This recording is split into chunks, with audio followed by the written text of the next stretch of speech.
on reste avec nos chroniqueurs puisque c'est à présent Gauthier et son humour ravageur qui nous font l'honneur d'être avec nous pour cette dernière émission. Bonjour! Avant de commencer, je vous préviens que cette chronique se situe dans un espace-temps un peu particulier. En effet, au moment où je l'ai écrite, j'étais à Rennes, vraiment pas loin du tout des locaux de Syllab. D'ailleurs, pour m'imprégner de l'ambiance et avoir un peu d'inspiration, je me suis littéralement mis juste en dessous du bâtiment RF. Mais bon, les portes étaient fermées, réservées aux salariés et aux services civiques, les privilèges, tout ça, bon. Donc au moment où j'ai écrit la chronique, j'étais à Rennes. Au moment où je l'enregistre, je suis à Rennes. Au moment où je vais la monter, je serai à Rennes. Au moment où je vais envoyer ma chronique, je serai à Rennes, mais quand elle sera diffusée, je serai loin, très loin, en train de me dorer la pilule chez mes parents, dans un endroit paradisiaque où le monde entier rêve d'aller, le Sud Finistère. Du coup, depuis ma dernière chronique et le déconfinement, je suis sorti, et j'ai dû mettre pour l'occasion un petit ustensile que vous connaissez sûrement, un masque. Que je mets pas tout le temps, je dois l'avouer, j'ai mes petites faiblesses, mais au moins je suis cohérent. Soit je mets un masque, soit je mets pas de masque. Alors que je vois plein de gens qui le mettent, à moitié. Pas sur la bouche, mais sur le cou, avec la bouche pas du tout protégée, à croire qu'ils ont une deuxième bouche dans la gorge, qui transmettrait le virus plus facilement que la bouche normale, et donc qui aurait un danger à l'exposer. Ou alors j'ai deux autres théories, c'est soit des gens qui ont toujours eu une bouche dans la gorge, mais qui sont stigmatisés depuis leur naissance, et grâce à la généralisation du port du masque, ils peuvent enfin sortir sans honte de leurs différences, et cacher leur deuxième bouche pour pas non plus trop effrayer les gens, même si je suis d'accord que c'est quelque chose qui mériterait d'être mis plus en avant, afin que ça choque personne, et que ces gens-là puissent enfin être acceptés comme ils sont, parce que les discriminations, c'est jamais facile. Sinon, mon autre théorie, c'est que tous les gens qui portent leur masque sur la gorge ont contracté le Covid-19, et qu'un des symptômes de la maladie, dont personne n'aurait parlé, ou qu'on nous aurait caché, diront les complotistes, ce serait l'apparition d'une deuxième bouche, justement, qui justifie le port du masque. Bon, je parle, mais j'essaye de retarder l'inévitable. Je suis un peu embêté.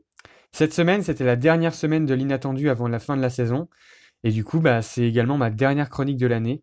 Et aussi peut-être, parce que je sais pas ce qu'il adviendra de moi l'année prochaine, c'est peut-être aussi ma toute dernière chronique sur Syllab. Alors, ce moment qu'on est en train de vivre actuellement, je l'ai imaginé à de nombreuses reprises, ça fait 3 ans que je suis là, j'ai beaucoup réfléchi à quoi dire, quoi faire, mais à aucun moment j'aurais pu deviner que, de 1, j'allais peut-être redoubler, et de 2, que cette chronique se passerait comme ça, avec moi, qui m'enregistre juste depuis chez moi, sans aucun contact avec les gens du plateau.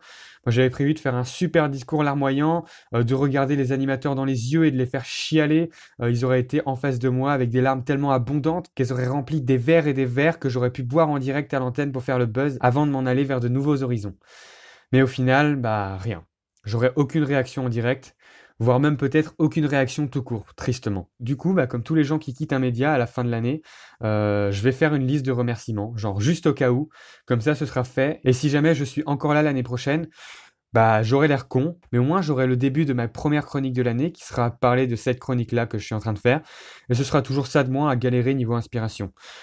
Du coup, voici cette liste. Merci Syllab, je suis trop heureux d'avoir croisé ta route et d'avoir pu faire plein de chroniques et plein d'émissions, et ce totalement par hasard, parce que c'était pas du tout prévu avant d'arriver à Rennes 2. Je crois qu'en tout cas, Syllab, c'est la chose dans laquelle je me suis le plus investi pendant ces 3 ans passés à l'université. Merci Romain, Aurélien, Thomas, Julien, Louise, Manon, l'équipe de la radio, pour m'avoir fait confiance et en même temps avoir boosté de ouf ma confiance en moi. Merci aux animatrices et animateurs de l'inattendu pendant ces 3 ans. Bleuhen, Julien, Jeanne, Florian, Juliette, Julia, Marie, Louise et Julie de m'avoir lancé et rattrapé en tout 71 fois en comptant cette chronique. Merci à Alex, sans qui j'aurais jamais pu faire autant de trucs parce que j'aurais jamais osé le faire.